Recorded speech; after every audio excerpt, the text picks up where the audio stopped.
Welcome to S and S. మీకు తెలుసా ఏంటి సార్ మీరు వస్తున్నారు? ఇంతకు మీ జిల్లా గురించి మీకు తెలుసా?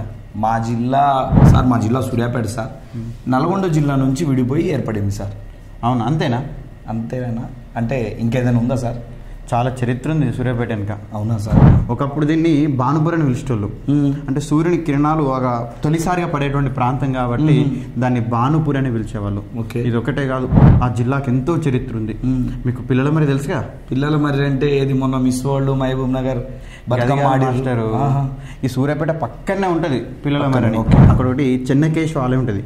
దీన్ని మనం ఎరికేశ్వర స్వామి దేవాలయం కూడా పిలుస్తుంటారు. ఓకే.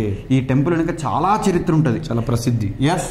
ఇది కాకతీయుల కాలంలో వాళ్ళ యొక్క సామంతులు రేచర్ల కుటుంబానికి చెందిన వాళ్ళు 800 సంవత్సరాల క్రితం కట్టినటువంటి గుడి అది. బా.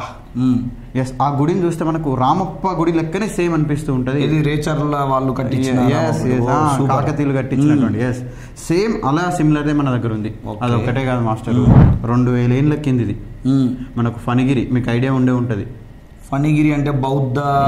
ఎస్, అదే ఆ బౌద్ధ స్తూపం కూడా 2000 సంవత్సరాల కింద కట్టించింది. ఆ ఫణిగిరి కూడా మన సూర్యాపేట జిల్లాలో పక్కనే.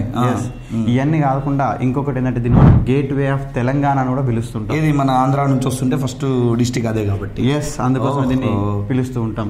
ఓకే, రైట్ నాన్న. చూసారు కదా, ఇలాంటి వీడియోస్ ఇంకా కావాలనుకుంటే ఎస్ పబ్లికేషన్ సబ్స్క్రైబ్ చేసుకోండి.